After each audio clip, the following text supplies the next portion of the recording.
Good morning. Last chapter of Foucault today. So after today, you can say that you've read a book by Foucault.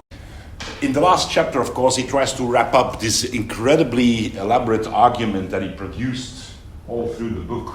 All right, and so he starts again from the three figures that he announced at the very beginning, and then lead little by little in a way that we've tried to detail here as well. Little by little through the 18th, 19th and early 20th century to a science of the normal and the abnormal, all right? And a science not just in the sense of a real scientific discipline like psychology or psychiatry, but as a world of knowledge, right? It's more than just a science. It's a way in which we handle as a society and as a system, and the way in which we handle knowledge about particular things and in view of particular things. So we try now, or at least we now have a knowledge about human beings that is organized around behavior. So it zooms into all the very, very small features of behavior, okay, details of behavior, and it magnifies them in the direction of huge categories, all right? Big, like, types of human beings, all right? And of course, the big diacritic there, the big sort of distinction there is you have normal human beings and you have abnormal human beings, and you have a gray zone in between that needs to be decided. You have weird people, you have awkward people, you have strange people, and each time we have to decide whether they're normal or abnormal. So this is what he does in the first half of the chapter. But what is, I think, most interesting here is what he does at the very end. At the very end, all of a sudden, racism emerges. All of a sudden, he makes a statement about racism. And his argument is that at the end of this road, right, so the end of this history in which we see the formation of this knowledge about what it is to be normal and abnormal, at the end of this road, we get a particular kind of racism. And he calls it internal racism. A racism of which he says that it is all pervasive. So you can find it everywhere in society, at all levels. And here as well, the racism, or at least the diacritic of racism is normal versus abnormal. Right? So you get at the end of the road a social system, a society in which non-stop discrimination is being organized on the basis of these elements that allow discrimination. And these elements, as we have seen, are enormously, at least the range of these elements is enormous. So it ranges from very, very big things all the way down to very, very small things that are in your behavior, in the way in which you show yourself, your sexuality, the way in which you display your identity in relations to others, and so on and so on. Now, all of these have now become items of discrimination. Now, of course, it is weird in the mid-70s to hear the word racism in this context. It is an unusual way of using the word racism. And so we need to try to understand them very, very accurately. I have to start with what we could call traditional racism, okay? The sort of racism that emerged, starting late 18th century and basically dying after the Second World War. A racism that was based on race theory. And there is a lot of race theory that emerges in the 19th century. Now, last week I mentioned colonialism, and of course colonialism was one of the big engines behind race theory, the formation of race theory. It was in the context of colonialism that we needed an ideology, and I've mentioned it last week already, an ideology that enabled us to justify why we dominated people in Africa, Asia, Latin America, and indeed all over the world. And so we needed a justification, and the justification here as well was a science that was developed little by little through the 19th century, a science in which we assumed, we accepted the existence, the objective existence of races. In exactly the same logic as the one that he details here. And so races, of course, would be defined by, now of course you need to wait. We know that there was no DNA. And so the only evidence we had was skin color, the way in which people looked. So here's the body again, a readable body, all right? And it was on the basis of the features of the body. You look darker than me, all right? The shape of your face is different from that of most of us. That we assume that all sorts of other things about these human beings could be inferred. You are black, and as a consequence, you are less intelligent than I am. You are slower than I am. There's no point in making you read or write because you're not made for it. Your culture is not made for that. You are black, and therefore you're only good for manual work. And you're uncivilized, and as a consequence, I should educate you. You should listen to me, and it's for your own good. So here's classical racism. This is the racism, of course, that leads to genocides, all right? And it is a form of a broader theoretical mode that we call essentialism. Essentialism. So traditional racism was driven by essentialism in the sense that we assumed that race was an essential feature of individuals and of collectives, of large groups in the world, okay? And that these features were a lot more important than any other feature, okay? Race is the most important feature. Race is the most important feature. And so here's the notion of essentialism. Race is an essential feature. You got other features, right, like social class or gender or whatever, level of education. No. Race is the defining feature, okay? The determining feature. Now that race theory, okay, was of course a theory in which humanity was divided into entirely static units. So once you had your race theory, you could look at everybody all over the world, anyone, and instantly make these distinctions in which you could say this person is inferior to that person. And you know, this person, as a consequence, ought to be subjected to the influence of the other people. You have to listen to it. I'll be your ruler. So it was a theory of essential groups that remained static. Now note, I said, you know, that this idea, race theory, dies around the Second World War. It doesn't really die. We all know that, for instance, in the United States, it takes until the 60s, the mid-60s, before racial equality is, well, at least legally, a reality. In other parts of the world, for instance, Mozambique and Angola, it takes a little bit longer, until the 70s, mid-70s. And in South Africa, it takes until the 90s before, at least legally, there is an idea, you know, that races are irrelevant in organizing society. So it is a very, very strong idea. And a very dominant idea. Even now, of course, we have racism, and you would hear a number of people who would say, you know, well, racism is a very strong belief in the existence of race. And since I have no problem with people who have a different color of skin, I'm not a racist. Okay?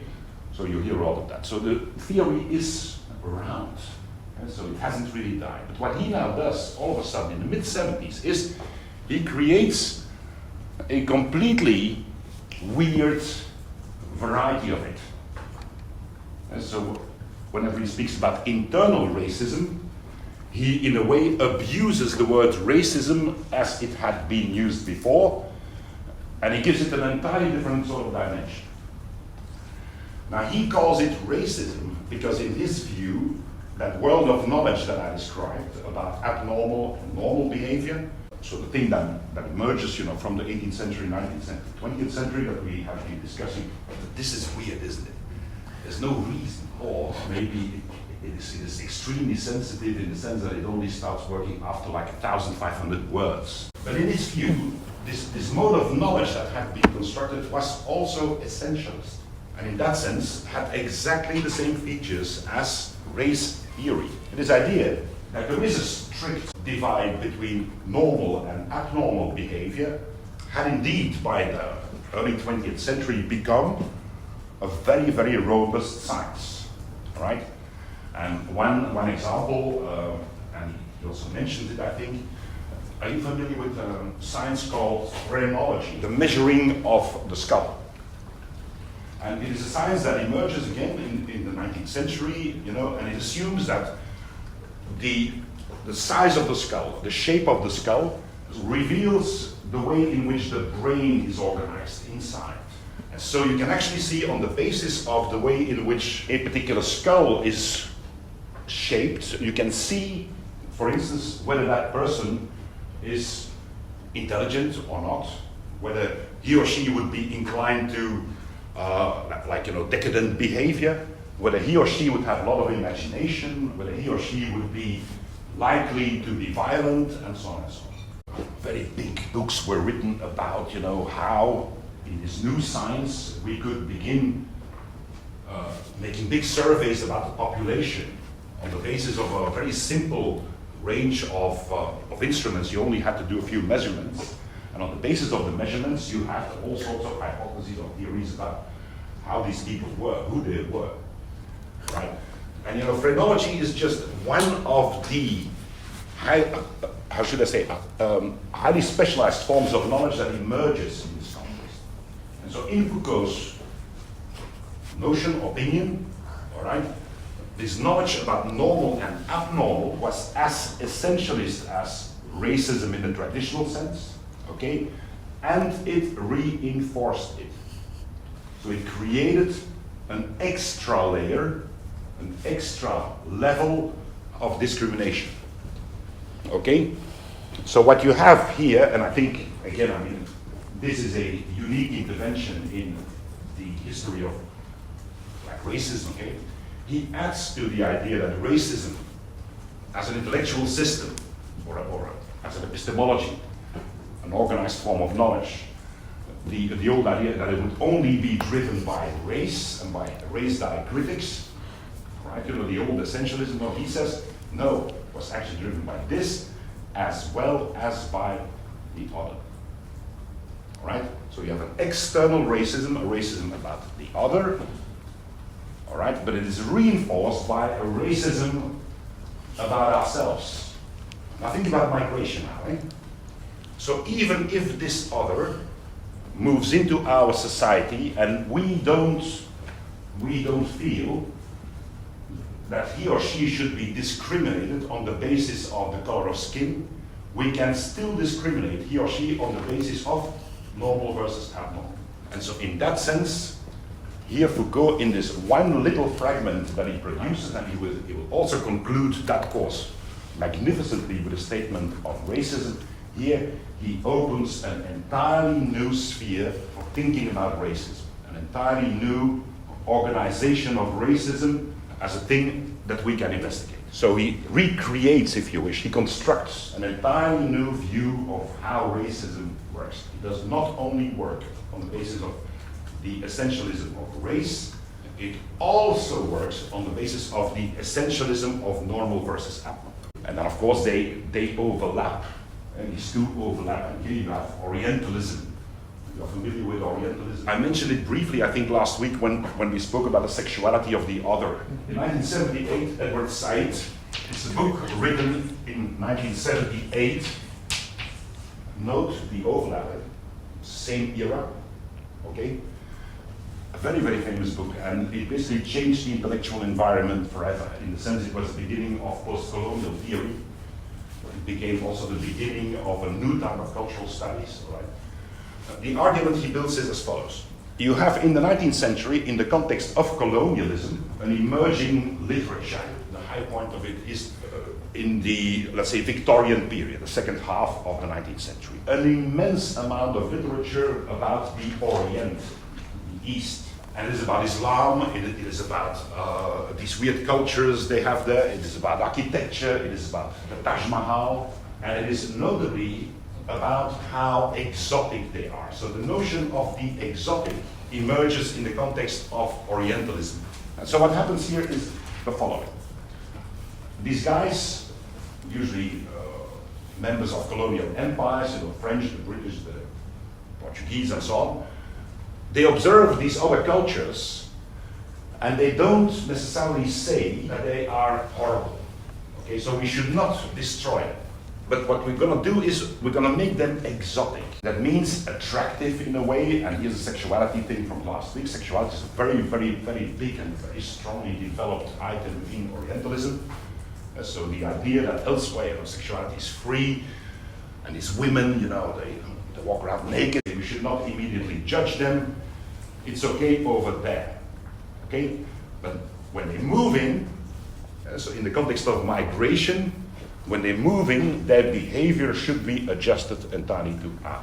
So Foucault basically creates or he opens the road, all right, for an entirely new approach to racism, a far more realistic approach to racism. Because if we assume indeed that racism only works on the basis of a race theory, i.e. a theory in which A, we have to assume the existence of races. B, we have to use the assumption that all of us belong to a race. And thirdly, also that races can be ranked as to level of development of civilization and so on and so on. And in that sense also within the sort of hierarchy of moral, political, economic values and strength, right? So in other words, power.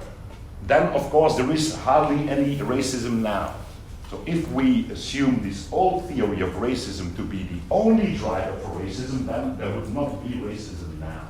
Now what he argues is, no, what we see emerging in the 19th century is a double theory of racism, one racial essentialism, the other behavioral and moral essentialism. So his idea of normal and abnormal. And these two will reinforce each other. Which is why, in the 19th century, a lot of what is written about, for instance, Africans, is identical to a lot of what is written about the working class. So we reviewed that last week as well. And the idea that the working class had loose sexuality, they were uncivilized, they needed to be educated, they needed to learn how to read and write. A lot of what you see in the description of the working class in Victorian England uses exactly the same formats as the formats they used for writing about Africans, about people in Asia, and about people in the West. So you see roughly the same models emerge about what is normal and abnormal, and race basically reinforces it. So these two forces basically create something entirely. It's a very important point he makes here, and I think also a very lucid point and a very useful point, and I would like to elaborate it a little bit more. This particular statement that he made in the mid-70s never really made it into one of his books, other than in very cryptic forms. He never really developed it. He developed it in interviews, he developed it in shorter pieces that he wrote, like short essays that he wrote and so on and so on, but it was never really incorporated into the big edifices of knowledge that was constructed. But other people picked it up. I'm not sure if you are familiar with this book here, Bolivar and Wallerstein, the early 90s. It's called Race, Nation, and Class, Ambiguous Identity. It's a very famous book. What happens in that book, and remember early 90s, so this is the end of the Cold War, and it is also the eruption of a very large number of wars. So after the collapse of the Soviet Union, you had lots of civil wars all over Eastern Europe. The Balkans, of course, we still remember that, especially here in this country, but also Georgia, Abkhazia, there were incidents all over that old empire, basically, all right? There were also incidents in Africa, Rwanda, the genocide. So what these guys did was they revised the older theories of racism. And here is a central notion that they developed. It's a notion of what they call new racism. And their argument is, now listen very carefully because you will hear Foucault, their argument is that new racism, so the racism that we now read and hear as a justification for war, like in the early 90s, is no longer a racism that has to do with race. When in former Yugoslavia, there was a bloody war between the Croatians and the Serbians, there was no racial difference between these people. They looked alike. They even spoke the same language. The only difference was a religious difference. Okay, so one were Roman and the other were Orthodox Christians. That was the only distinction, and other than that, there were territorial issues, etc., etc. But it was a fiercely ethnic war with ethnic, cleansing, and that means genocide. All right, but race was never an issue. And so here is their point. What we see in the last half of the 20th century, so after the official death of the genocidal ideology of fascism, what we see is a slow transformation of racism away from race. Race would still be there in some way, but no longer as the most important thing. And all the way into behavior. So race, right now, is hardly ever used as a word, but we're going to use other terms. For instance, ethnicity, or their culture is different, or religion, or their values, their traditions, all the way down to what they eat, how they eat it, how they talk, whether they speak our language with an accent or not, whether we can have dates with them or not. So all the way down to that Foucauldian level of everyday life. And so their argument right now is, when we think about racism, we have to think about everything that might be read into the behavior of the other in such a way that we can blow it up all the way to an essentialism. So for instance, a Muslim woman refuses to shake my hand. There's a million explanations for it. The best one is it's religious tradition. And you can agree with it or not, but it's a social fact. No. I will use this as a little thing, and I will inflate it all the way up to huge differences between them and me. So not just between that woman and me, but between my group and their group. And so whenever we think about racism now, this is how it operates. It no longer operates by references to, for instance, well, it's because you're black. It will still be there. Race has not gone away, all right? But there's an overlay now of more rational sounding diacritics that we can use as elements for discrimination. That's exactly what Foucault said. So here, in the mid-70s, he basically opens up a space which, if we don't consider it now, would render us entirely unable to identify contemporary racism, because only a very, very small, little, say, fragment of discrimination is racially motivated in an explicit sense. There are not many people, not even in the United States, which is a very racist country. But not even in the United States, there would be many people who would say whites are superior. Yes, there are people, but not many, right? So that's only a very small fragment. You also have it here in Europe, white supremacy. So the whites are the best, we created this world, and it's ours, and the others try to take it away from us, and so on and so on. No, that is only a very small fraction. If you want to understand racism as it operates nowadays, you need to look at that enormously broader layer that Foucault first identified. The internal racism that has to do with normal versus abnormal. I consider your behavior abnormal, and I understand that behavior as an index of a fundamental difference between you as a group and I as a group. And in that sense, we should never live together. And here is Orientalism again. It's okay to be weird over there in your own kind. If you want to chop off heads, if you want to be brutal, and so on, it's okay. I don't give a damn, but stay there. If you come here, right, I will discriminate you, and I will have very good reasons for discrimination. So this is the point he makes. And it also, in a way, drops from the sky. In the sense that when I first read the book, I never saw that one coming. All of a sudden is that, racism. It's the same with the other book, society needs to be defended. It's exactly the same thing. So it's a description of a logic of bureaucracy and of government, police, control, and so on. All of a sudden, in the three final pages of the book, here is racism in the sense. So it had become very clearly in the mid-70s for Foucault a thing that he saw as being very, very important and a sort of outcome of a long, long development that he had tried to sketch, and he hadn't, but it wasn't fully developed. It was only other people then, of course, developed it. That's the first point I wanted to make. The next connection that I would like to make, the first connection was between what he says about racism here and about what happened later in the study of racism and how his intuition that he articulates here really became very productive in the hands of others. The second connection is about the argument in its entirety. So we have now concluded the book, and we have a theory of normal, abnormal, okay, as the driver of modernity. Societies the way we now have them, know them, are societies that are very, very strongly organized at all levels on the basis of a distinction between what is normal and okay, and what is abnormal and not okay, needs to be corrected, needs to be rectified. I'm not sure whether you ever heard of Marx. Yes, of course you did. I'm not sure if you ever heard of Mr. Freud. Yes, of course you did. I'm not sure if you ever heard of Gramsci. Of course you did.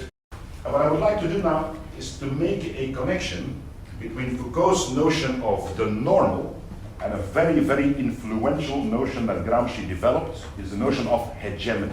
Gramsci, ladies and gentlemen, never wrote the book, but other people basically compiled the notes that he made while he was in jail. So the guy lived in the 20s, he lived longer, but he was active in the 1920s and 1930s. He got into jail in the 1920s, a decision of Mussolini. He was a socialist leader, communist leader actually. And so he finds himself in jail, and he tries to answer a relevant question. And the question is, how did I get in jail?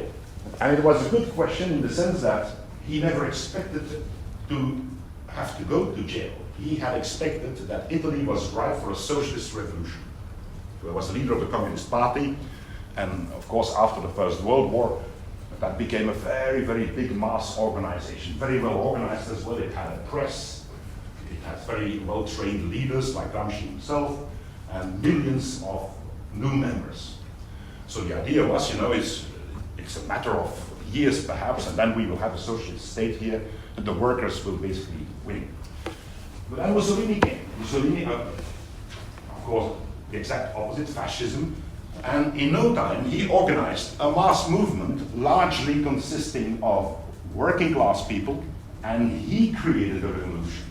So he became the dictator, all right? He basically declared the country, the state, to be his. And of course, for every good dictator, the enemies go to jail, and Gramsci had to go to jail. So Gramsci did not understand how this could happen. The working class was ready for revolution, and was the other guy who started it. How did that work? And the answer, well, at least so he wrote like 4,000 pages of notes on a very cheap sort of notebook, and it was smuggled out by friends.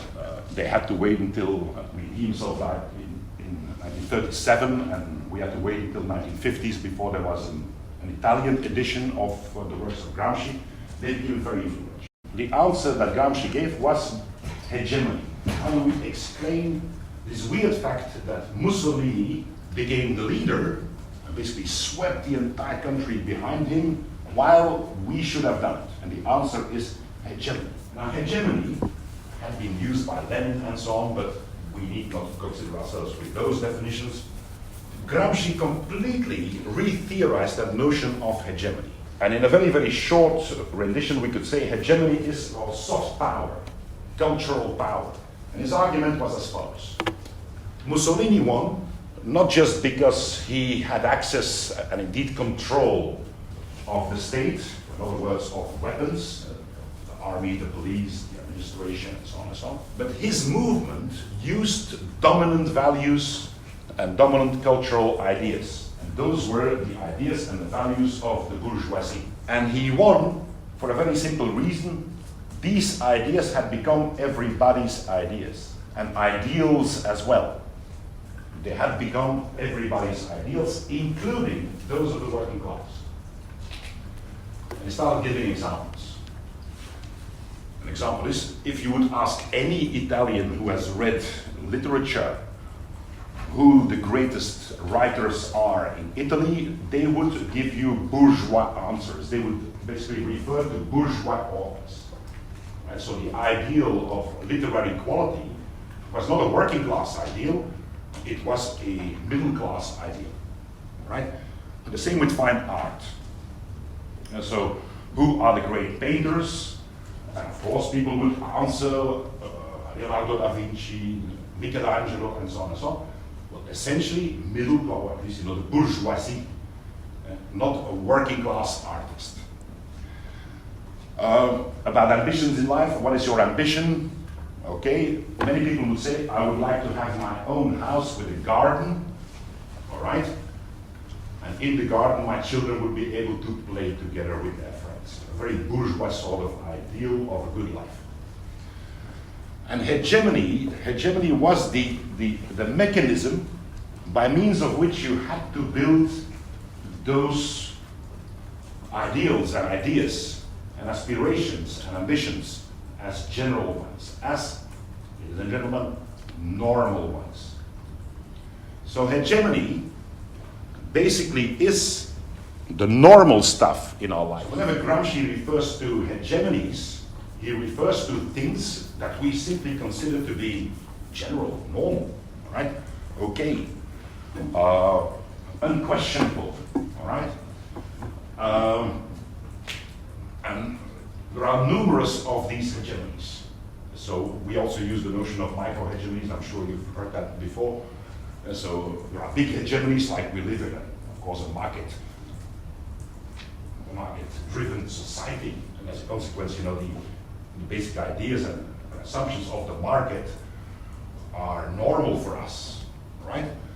And especially when we go on social media, the number of likes, and the number of retweets, etc., are indicators of us being good and being successful, and so on and so on. So this logic is everywhere, right? And it is the normal thing. Now, if you would examine yourself about all the things that you believe are unquestionably normal, or about which if you would question them, other people would say, no, what a weird question is that? All right. That's when you bump into the power of hegemony. Hegemony is the stuff you need not explain. And so you don't need to give an explanation. For instance, for the fact that after your studies, you will want a well-paid job. If you would say, I don't want a well-paid job, you will have to do some explaining. Many people will find that a strange proposition, okay? But if you would say, I would like to have a well-paid job, and I would like to have a holiday, and I would like to travel a lot, and I would like to learn other languages, you never need to explain that, which is why you find that on a CV so often. What are your hobbies? My hobbies are other languages, food, and traveling. No one asks any questions about that. So what we see here is that we can move the work of Foucault and the work of Gramsci a little bit more together. A lot of the critique of Gramsci, now of course he wasn't an academic and he was in jail and so he did a lot, but he didn't do everything. And in the 1970s, very frequent questions were, well, how do we recognize hegemony? So how do you investigate hegemony? Like, how do you see hegemony on the ground? Because it sounds vague, it's like, influence, this is power. Right? It sounds vague. A little bit abstract as well, right? Foucault gave us the answer. It's by looking at everyday behavior, okay? And it's by understanding that whenever we are in society, we make judgments all the time on the basis of what is normal for us and what is not normal for us. And in that sense, we make judgments about hegemony. Now, if you think about social change, so how are we going to build a better society? Well, Gramsci, as well as Foucault, would urge you to consider these very, very small layers of everyday behavior about which we have a number of very strong opinions about what is normal and what is not normal, right? So examine for yourself all the stuff in your life for which you actually don't have an explanation. The reason being, you never had to explain it. It was absolutely normal to do it. Right? And if you do that, you will find that within your life, there are millions is of course an overstatement, lots of little zones, about which you would say, I don't really have a reason, for doing it. It's just because that's the way people do it. It's normal. Now, after the break, we will take this. I always assume that Said is introducing the first semester. That was a bit of a surprise. It's a very important book at Said. Really one of the formative books in the late 20th century. in the sense that it also defined colonialism as an intellectual and an artistic ideology, if you wish, a cultural notion. So the other was weird, and that was okay. It was an aspect of who they were, but at the same time an argument in order to emphasize our own normality. Look how strange they are. And it's nice, it's attractive, you know, it's enchanting. However, it's not what we are. We are more in control in the entire normality thing.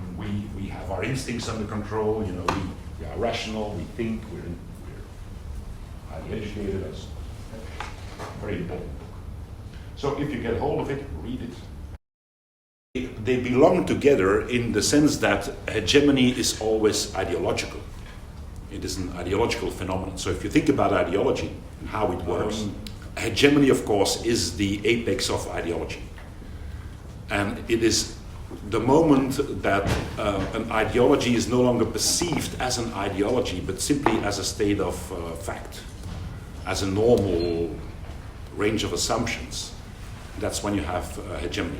Yeah. So the moment that an ideology becomes invisible, that's when it's extremely strong, right? And then if you think about a lot of the way in which we organize our lives, you know, you will see that there is a very, very strong ideological hegemony in the sense that, as I said before, many things that define our lives are things we hardly ever question.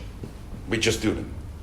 The reason being, well, it's what we're supposed to. And it's the same, you know, with even, let's say, political forms of persuasion. If you take nationalism, for instance, nationalism, of course, was the hegemonic ideology during war.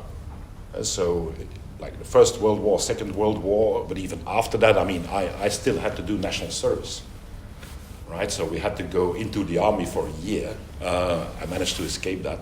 But of course, what happens in the army is you have to assume a nationalist ideology. Why am I here?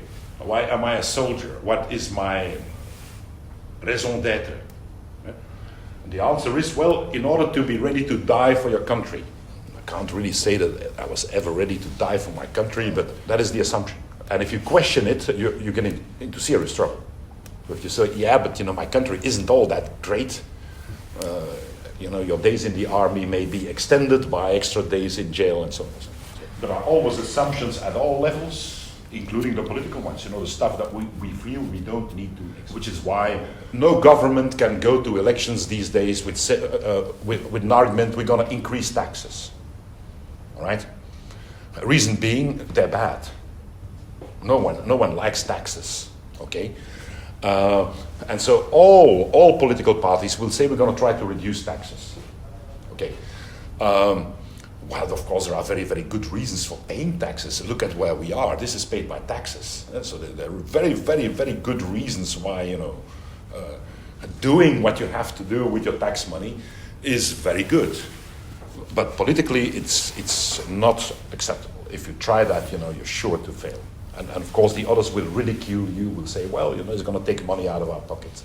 And so the normal is a very, very fragmented sort of thing. And it operates at all sorts of levels. We call them micro-hegemonies. So particular domains of life have particular hegemonies. And you got lots and lots and lots of those. Hegemony as the way of understanding the workings of ideology. And it's also a way of understanding that ideology is in us. So usually when we talk about ideology, it's as if it's out there. Like you know, it's the thing that politicians basically say or write. No, it's the thing we do. It is in our everyday social organization. It's the way in which we do things. And very often, you know, they don't even need to be made explicit. Even more, very often, as I said before, we don't even know how to speak about this. We don't stop and think about it. We don't rationalize it. We don't really question it. We just do it. We just assume it. The next connection, and the last one that I would like to make, is with a notion that Foucault developed a few years later in the course, The Birth of politics, 1978, 1979. This is the last time in that year that he talks about the stuff that we have been speaking about. And he talks about the state. And so after abnormal, you have a first range of lectures about the state and the organization of the state. Now here, of course, this is the apex of it. So this is the high point of what he had to say about the state. And it is in this book that he develops a notion that has been very influential, again, the notion of governmentality. It's a new word, neologism, and like every new word in Foucault's vocabulary, it needs to be read very carefully. It of course refers to the government, all right, but also to mentality, all right?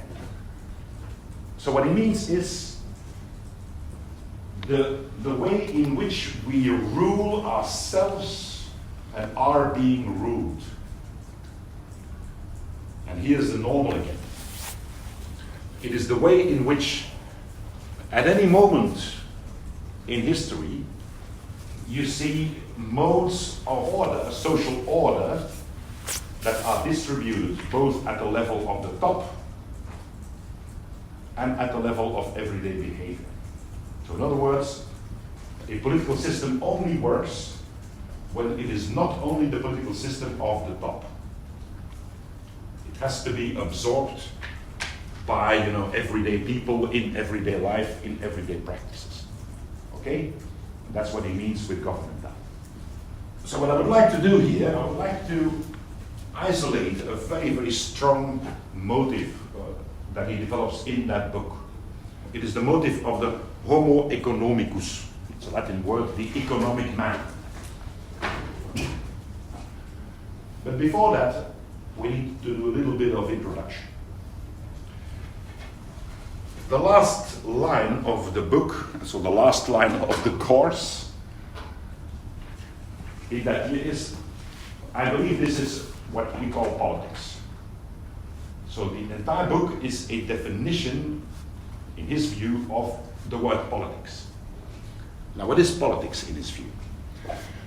It is the battle of different modes of governmentality. The different modes of governmentality. So in other words, different logics for organizing society, different modes of bringing order in society. And his argument, and as usual, at the very end of the lectures, he does it in like 3 minutes, immense conclusions, right? But his arguments is the thing we call politics is actually the battle between different modes of organizing society and also bringing order and logic in society, government. And in this book, written so late 70s, he describes the battle between what was in the late 70s the dominant governmentality in Europe and the new one. The dominant governmentality in the late 70s in Europe was what we know as a social democratic arrangement. So after the second, we can forget it immediately, but it means that after the Second World War in Western Europe there is an agreement between the labor movement and the more conservative fractions about how to organize the economy and society on the basis of solidarity. So we have to pay taxes, and they will be used in order to create things like unemployment benefits, social housing, but also subsidized education and so on. So we still live half in that system. And that was a dominant mode. The new mode he identifies and extensively discusses in the book is neoliberalism. You are familiar with neoliberalism, right? Now he does that in the late 70s, and he's actually the very first person to ever address neoliberalism as we now know it. When he wrote about it, it was obscure. It was a marginal political and economic ideal. It was not hegemonic. It had to be explained. And so his book is basically the first detailed analysis of neoliberalism before it even became a widespread notion that most people have an idea about.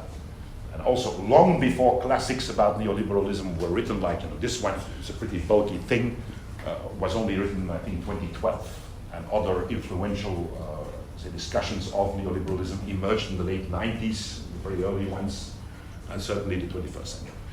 So he was ahead of all of that by like 20 years.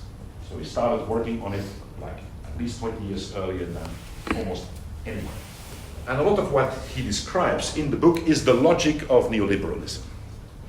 And it goes back, of course, to liberalism. Liberalism in the 18th century, one of the big drivers behind Enlightenment is liberalism, which is both a view of a society in which all of us as individuals have freedoms. Okay, so we have liberties and we are free people, and we should be ruled, by a democratic government.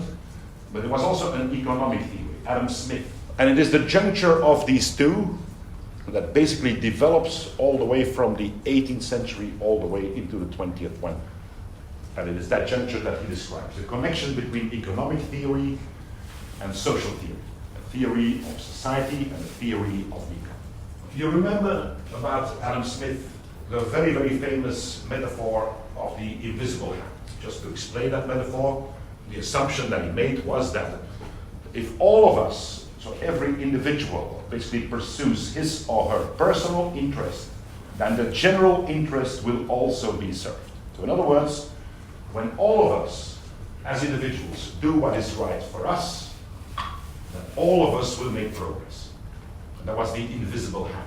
Now, of course, he also developed a market theory, supply and demand, and of course that market theory then became the essence of almost any economic theory in the first half and in the second half of the 19th century as well. So how do markets work?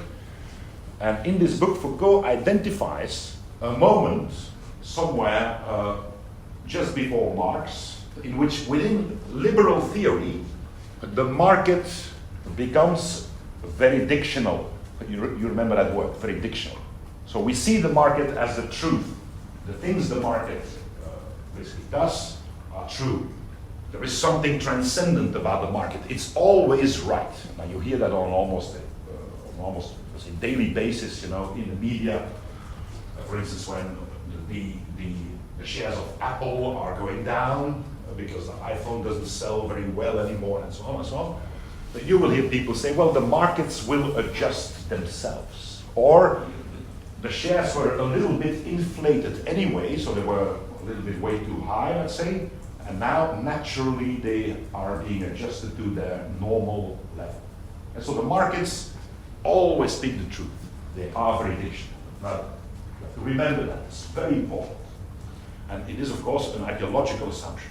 And so the market is always right. And this is very important. And so we have to locate this idea somewhere in the 19th century. And of course, it conflicts with older notions about the truth as being lodged, for instance, in God. If God speaks the truth, God is always right. Or the state. The state is always right. And the law is always right. And of course, the king or the emperor is always right as well. So whereas in the old days you had basically the king or the state as the source of truth and religion as a source of truth, now you have a third element of truth, the economy, the markets. So far so good. If we follow then how liberal social theory develops, so we have the economic theory with the market as being the source of truth, okay, and a market that is always in movement on the basis of the invisible hand, right? We don't even need to think about it, we just need to follow our own instincts. I want to make more money, and if I do that, everyone will have more and so on. And so we don't even need to think about it. So now on to social theory, a theory of society. When the markets are always right, the state has to obey the markets. So here is an essential liberal viewpoint that emerges again in the 19th century, when in fact even a little bit earlier. The state has to obey the market. And now here is the logic. So in old style liberalism, we'll get something like this. The economy is an effect of the state. The state has to create a free space, all right, of economic activity. So in other words, the state should not rule the economy. We are familiar with that, right?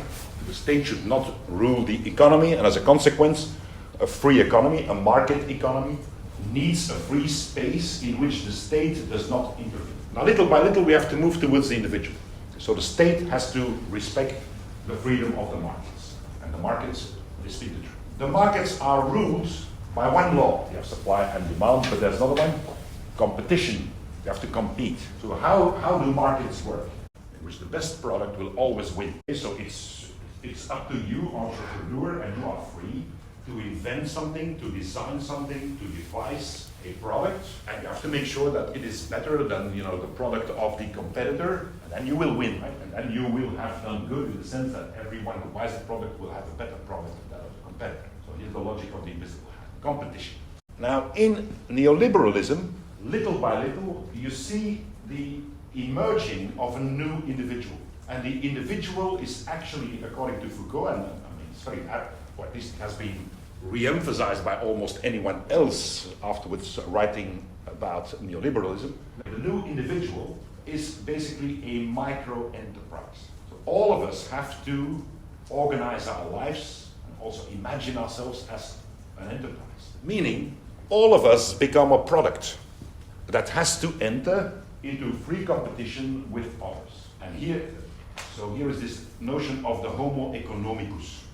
Within neoliberalism, it was already there in, let's say, traditional liberal theory, but in neoliberalism, it becomes a very, very important thing. The freedom of the individual is only imaginable as an economic freedom. So here we are. We have to be free the way that a producer of commodities would also be free. We have to be free to develop ourselves as a commodity that we can offer to other people, all right, in a sort of open competition.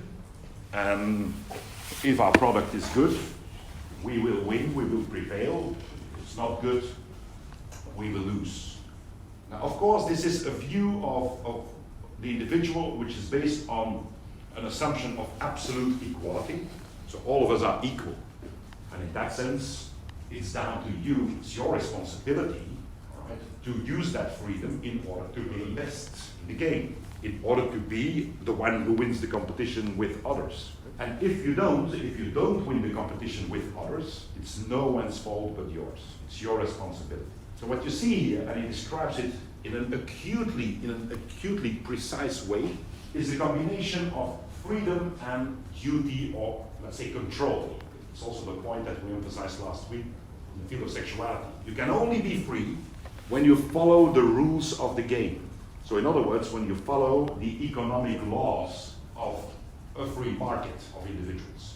And if you do the work that is needed in order to be competitive, in order to beat the others, in the game of being, say, the best, winning out in society and so on. And responsibility now becomes, or at least the way in which it is offered to us is, you are responsible for your own freedom, but what is really being communicated is you are responsible for your own relative success or failure within a particular game, an economic game. So just to recap that argument that he makes, in liberal theory, the market is always right, the market is driven by free competition, the state has to stay out of it, and individuals basically are small imitations of market forces, i.e. of enterprises. So you have to privatize yourself and have to do the work of an entrepreneur. You have to develop yourself, you have to improve yourself, you have to market yourself, you have to innovate yourself, you have to create a market if there is no market,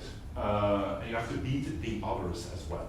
So this is what he develops there, neoliberalism. Now remember, he writes this in the late 70s. There was no neoliberalism yet. In the sense, Thatcher basically would take another few years before she came to power, same with Reagan. And the real breakthrough of these neoliberal economics is also situated, starts academically in the early 1960s, but politically it also only breaks through in the 80s with a new type of government, politics and economy. And he already writes about a thing which is now the rule. So right now, the this has become reality. It has become reality, for instance, when you look around you and you think about the way in which you guys are non-stop challenged, to speak about yourselves as competitive. So you compete like for jobs. You not just compete for jobs, but also compete for identity. Am I the best? Am I the smartest? Am I the fastest? Right? Am I the nicest? These messages are broadcasted non-stop. You can also read it here on the walls whenever there is an appeal, like join the student union or join the student party. Why would you do it? Boost your CV. So you are able to write a line on your CV that others cannot have there. Right? So you win. It's about competition. And not only that, but the idea of education, for instance, as grounded in individualized performance, right, and leading towards social success, notably financial success, is also a neoliberal thing. So what we begin to see here is how Foucault makes a connection of the general things he said about normality, 1974, 1975. Normality as the rule at any moment in the history of societies, all the way to a particular form of normality which he detected in the late 70s, which was basically still marginal, right? And has in the meantime now, let's say, become hegemonic. So it has now become the way in which we think about individuals, about ourselves, about our education, about who we are in society. And of course, social media are huge vehicles for this. So the morphing bodies are items in the market. They are items in a market. They are made in order to either make audiences or maintain audiences, also grow audiences, and eventually also make money. The notion of an influencer is exactly that. It's the marketing of an identity that little by little becomes converted into economic activity. So it is because you have 1 million followers, 1 million individuals who like you, who admire you, who want to imitate you, who want to be like you, right?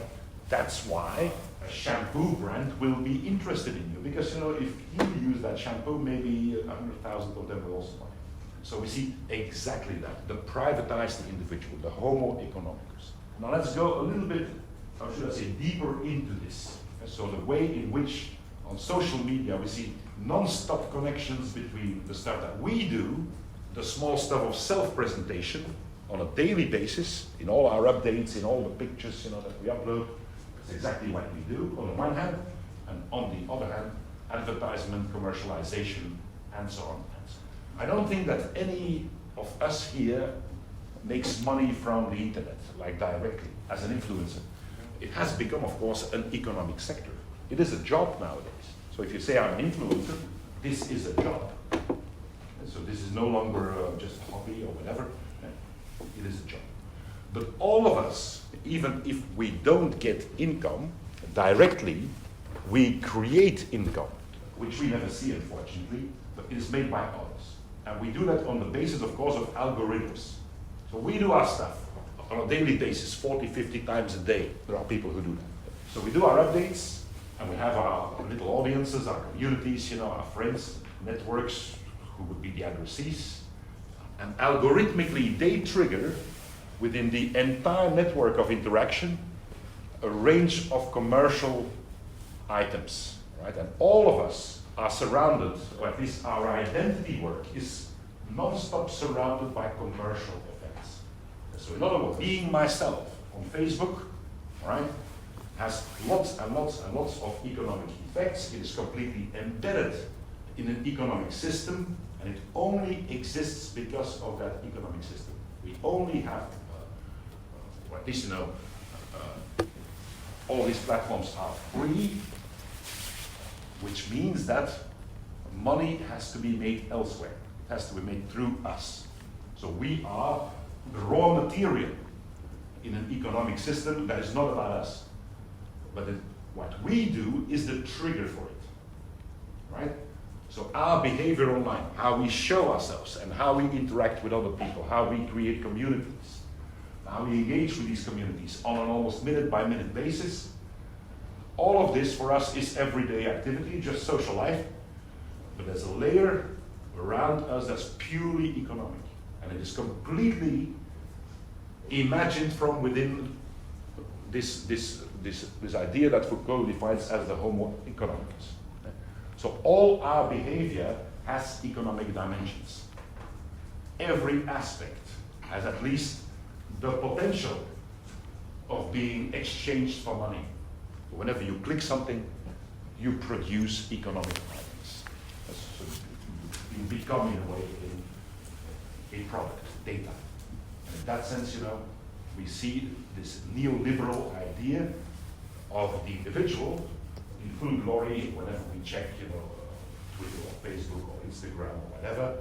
Whenever we have a look at YouTube and we see the number of likes and views of things, you always have to think about the merger of individual social life and economic life. That's the entire logic behind social. Thank you very much.